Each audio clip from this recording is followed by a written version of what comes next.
Assalamualaikum warahmatullahi wabarakatuh.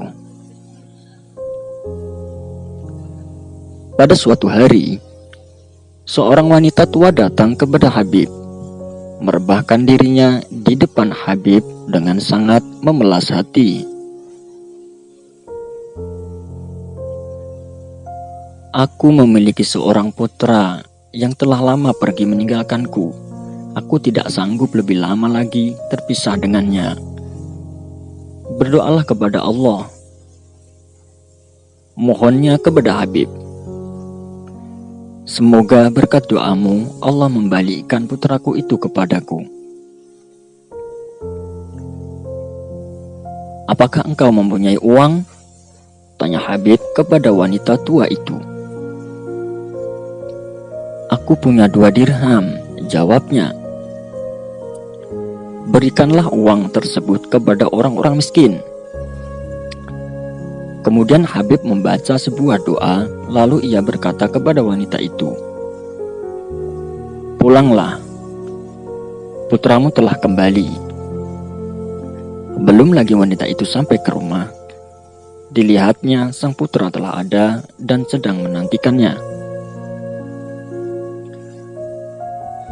"Wahai, anakku telah kembali," wanita itu berseru. Kemudian dibawanya putranya itu menghadap Habib. "Apakah yang telah engkau alami?" tanya Habib kepada putra wanita itu. "Aku sedang berada di Kirmani. Guruku menyuruhku membeli daging. Ketika daging itu telah kubeli dan aku hendak pulang ke guruku, tiba-tiba bertiuplah angin kencang. Tubuhku terbawa terbang dan terdengar olehku sebuah suara yang berkata, 'Wahai angin, demi doa Habib dan 2 dirham yang telah disedekahkan kepada orang-orang miskin, pulanglah ia ke rumahnya sendiri.'" Pada tanggal 8 Zulhijjah, Habib kelihatan di kota Basrah dan pada keesokan harinya di Padang Arafah. Suatu ketika bencana kelaparan melanda kota Basrah. Karena itu, dengan berhutang Habib membeli banyak bahan pangan dan membagi-bagiannya kepada orang-orang miskin. Setiap hari Habib menggulung kantong uangnya dan menaruhnya di bawah lantai.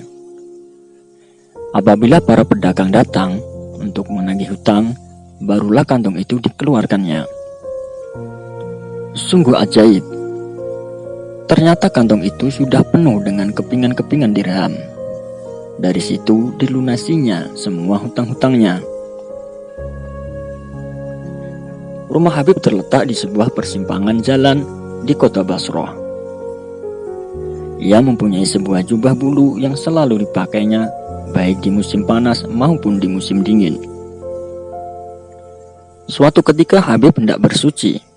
Jubah itu dilepaskannya dan dengan seenaknya dilemparkannya ke atas tanah.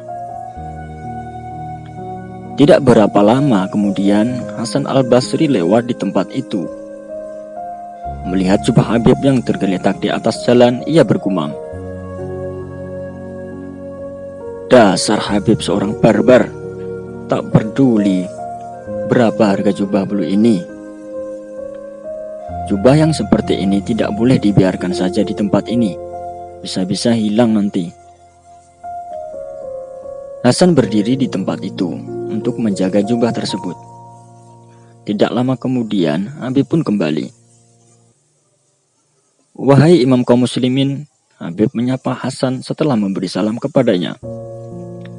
"Mengapakah engkau berdiri di sini? Tahukah engkau bahwa jubah seperti ini tidak boleh ditinggalkan di tempat begini? Bisa-bisa hilang. Katakan kepada siapakah engkau menitipkan jubah ini?" "Kutitipkan kepada dia, yang selanjutnya menitipkannya kepadamu," jawab Habib. Pada suatu hari, Hasan berkunjung ke rumah Habib dan disuguhi 2 potong roti gandum dan sedikit garam.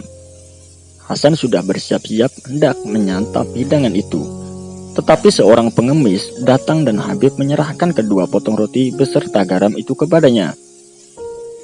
Hasan terheran-heran lalu berkata, "Habib, engkau memang seorang manusia budiman, tetapi alangkah baiknya seandainya engkau memiliki sedikit pengetahuan. Engkau mengambil roti yang telah engkau suguhkan ke ujung hidung tamu, lalu memberikan semuanya kepada seorang pengemis. Seharusnya engkau memberikan sebagian kepada si pengemis dan sebagian lagi kepada tamumu." Habib tidak memberikan jawaban. Tidak lama kemudian seorang budak datang sambil membawa sebuah nampan. Di atas nampan tersebut ada daging domba panggang, panganan yang manis-manis, dan uang 500 dirham perak. Si budak menyerahkan nampan tersebut kepada Habib. Kemudian Habib membagi-bagikan uang tersebut kepada orang-orang miskin dan menempatkannya nampan tersebut di samping Hasan. Ketika Hasan mengenyam daging panggang itu, Habib berkata kepadanya, "Guru, engkau adalah seorang manusia budiman, tetapi alangkah baiknya seandainya engkau memiliki sedikit keyakinan. Pengetahuan harus disertai dengan keyakinan." Pada suatu hari ketika perwira-perwira hajat mencari-cari Hasan, ia sedang bersembunyi di dalam pertapaan Habib. "Apakah engkau telah melihat Hasan pada hari ini?" tanya mereka kepada Habib. "Ya, aku telah melihatnya," jawab Habib. "Di manakah Hasan pada saat ini?" "Di dalam pertapaan ini." Para perwira tersebut memasuki pertapaan Habib dan melakukan penggeledahan. Namun mereka tidak berhasil menemukan Hasan.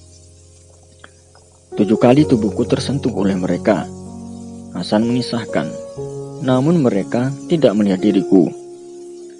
Ketika hendak meninggalkan pertapaan itu, Hasan mencela Habib.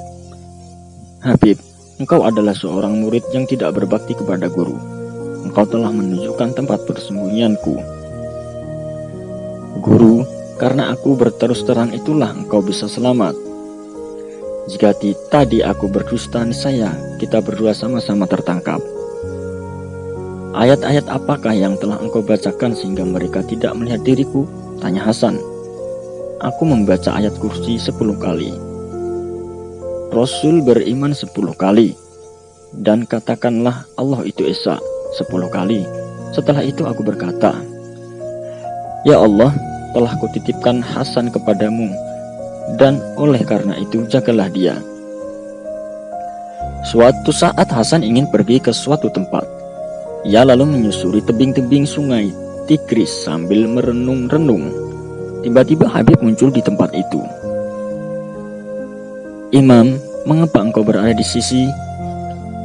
Habib bertanya. "Aku ingin pergi ke suatu tempat, namun perahu belum juga datang," jawab Hasan. "Guru, apakah yang telah terjadi pada dirimu? Aku telah mempelajari segala hal yang ku ketahui dari dirimu. Buanglah rasa iri kepada orang-orang lain dari dalam dadamu.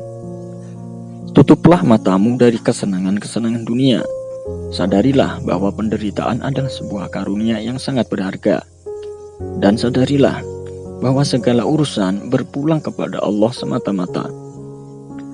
Setelah itu turunlah dan berjalanlah di atas air." Selesai berkata demikian, Habib menginjakkan kaki ke permukaan air dan meninggalkan tempat itu. Melihat kejadian ini, Hasan merasa pusing dan jatuh pingsan. Ketika ia siuman, orang-orang bertanya kepadanya, "Wahai imam kaum muslimin, apakah yang telah terjadi pada dirimu?" "Baru saja muridku Habib mencela diriku. Setelah itu ia berjalan di atas air dan meninggalkan diriku, sedang aku tidak bisa berbuat apa-apa.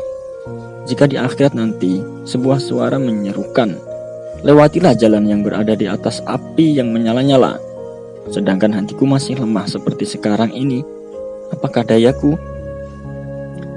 Di kemudian hari Hasan bertanya kepada Habib, "Habib, bagaimana engkau mendapatkan kesaktian-kesaktian itu?"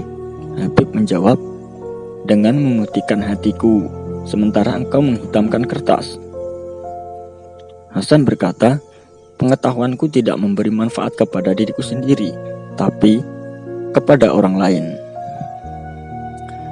Demikianlah kisah keajaiban-keajaiban Habib Al-Ajami. Semoga dari kisah tersebut kita bisa mengambil hikmah dan pelajarannya, dan semoga dapat bermanfaat. Wassalamualaikum warahmatullahi wabarakatuh.